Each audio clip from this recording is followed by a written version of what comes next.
तो आज के इस वीडियो में हम बात करेंगे एक बहुत ही इंपॉर्टेंट और कॉमन एंटीबायोटिक के बारे में, जो कि है डॉक्सीसाइक्लिन। दोस्तों, यह दवा कई प्रकार की बैक्टीरियल इन्फेक्शन में इस्तेमाल की जाती है। आज के इस वीडियो में हम जानेंगे इनकी पूरी इन्फॉर्मेशन को, आखिर शुरू से अंत तक यह किस किस काम में और कैसे बैक्टीरिया को मारती है। साथ ही आज के इस वीडियो में आपको पता चलेगा डॉक्सीसाइक्लिन के बारे में कि आखिर इसके अंदर हम कौन कौन सी जानकारी को जानेंगे, जहां पर हम जानेंगे डॉक्सीसाइक्लिन क्या है, इसकी यूसेज क्या होती है, इसकी डोज क्या होती है, साथ ही इसकी साइड इफेक्ट क्या होती है, इनके कॉन्ट्राइंडिकेशंस और कुछ सावधानी को हम जानेंगे। तो चलिए सीधे वीडियो को स्टार्ट करते हैं और हम जानते हैं डॉक्सीसाइक्लिन के बारे में। तो डॉक्सीसाइक्लिन एक ब्रॉड स्पेक्ट्रम एंटीबायोटिक होती है जो डॉक्सीसाइक्लिन ग्रुप की दवा से बिलोंग करती है। दोस्तों, यह बैक्टीरिया को बढ़ने से रोक देती है। दोस्तों, यह बैक्टीरियोस्टैटिक ड्रग होती है, यानी कि यह बैक्टीरिया को मारती नहीं बल्कि उनकी ग्रोथ को कम कर देती है। जहां पर बैक्टीरिया ग्रोथ नहीं कर पाते और अपना नेस्ट अगले बैक्टीरिया को नहीं बना पाते। अब हम बात करते हैं इसकी मैकेनिज्म ऑफ एक्शन की। तो डॉक्सीसाइक्लिन बैक्टीरिया की 30S राइबोसोमल सब यूनिट पर बाइंड करती है। इससे प्रोटीन सिंथेसिस रुक जाती है, यानी कि प्रोटीन का संश्लेषण रुक जाता है और बैक्टीरिया मल्टीप्लाई नहीं कर पाती, यानी कि बैक्टीरिया का द्विगुणन नहीं हो पाता है, जिससे कि नेक्स्ट बैक्टीरिया नहीं बन पाता।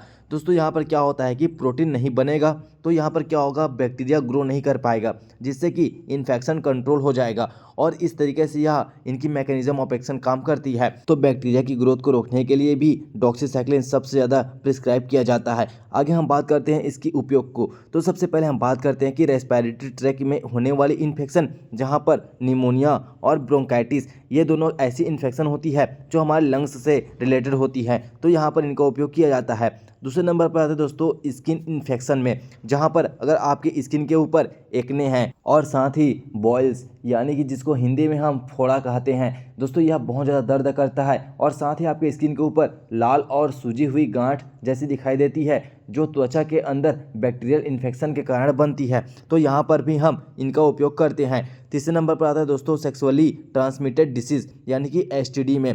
यहाँ पर दोस्तों आप जानेंगे कि क्लेमाइडिया इन्फेक्शन में इनका उपयोग करते हैं। यहाँ पर जो बैक्टीरिया होती है वो क्लेमाइडिया ट्रैकोमैटिस होती है। दोस्तों, यहाँ पर जो है असुरक्षित यौन संबंध बनाने से और साथ ही एक गर्भवती माँ से बच्चे के में भी ट्रांसफर होता है। और दोस्तों, यहाँ पर जो गोनोरिया, यह भी एक सेक्सुअली ट्रांसमिटेड डिसीज होती है। उसके बाद दोस्तों हम बात करते हैं तो मलेरिया में, जहाँ पर एक टर्म आता है मलेरिया प्रोफाइलेक्सिस। यह एक ऐसी कंडीशन होती है जहाँ पर आपको जो है मलेरिया होने के चांसेस बढ़ जाते हैं। आप ऐसे क्षेत्र में जाते हैं जहाँ पर आपको पहले से ही वहाँ मादा एनाफिलीज मच्छर होने की शंका हो जाती है, तब उस कंडीशन में पहले से ही आपको डॉक्सीसाइक्लिन दिया जाता है। और उसके बाद दोस्तों यहाँ पर टाइफाइड की बुखार में और यूरिनरी ट्रैक्ट इन्फेक्शन, यानी कि आपके मूत्र वाली मार्ग में होने वाली इन्फेक्शन में भी डॉक्सीसाइक्लिन को दिया जाता है। अब हम बात करते हैं दोस्तों इसकी डोज की, आखिर कितनी मात्रा में दिया जाता है। तो इसकी डोज में दोस्तों एक एडल्ट के अंदर 100 mg दिन में 1 या 2 बार दिया जाता है। उसके बाद दोस्तों अगर हम बात करते हैं तो सीवियर इन्फेक्शन में, जहां पर पहले दिन 200 mg दिया जाता है और उसके बाद हर दिन आपको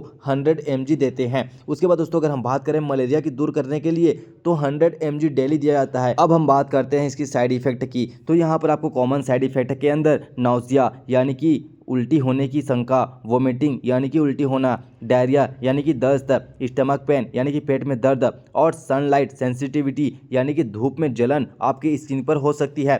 तो ये सभी कॉमन साइड इफेक्ट हैं जो आपको डॉक्सीसाइक्लिन टेबलेट लेने के बाद ये सभी कॉमन साइड इफेक्ट देखने को मिल जाता है। अब हम बात करते हैं इसकी कॉन्ट्राइंडिकेशंस की।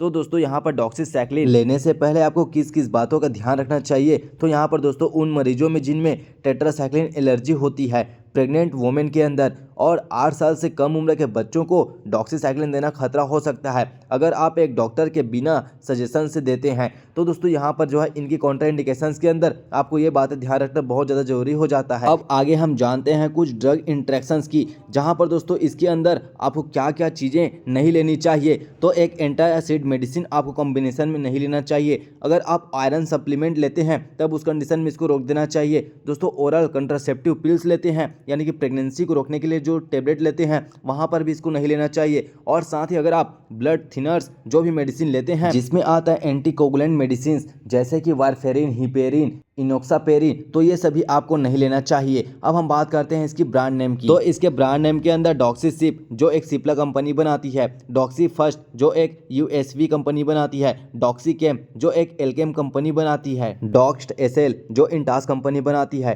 टेट्राडॉक्स जो एक मैनकाइंड कंपनी बनाती है। तो ये सभी कॉमन ब्रांड नेम है जो आपको मार्केट में देखने को मिल जाता है। आगे हम बात करते हैं कि दोस्तों अगर आपको यह वीडियो हेल्पफुल लगा होगा तो हमारे इस वीडियो के लिए लाइक शेयर और सब्सक्राइब जरूर करना, और अगली हम वीडियो में और किसी इंपॉर्टेंट मेडिसिन को डिटेल में समझेंगे। तो अब तक के लिए इस वीडियो को यहीं पर एंड करते हैं, और आपने अभी तक हमारे चैनल को सब्सक्राइब नहीं किया, सब्सक्राइब जरूर कीजिएगा।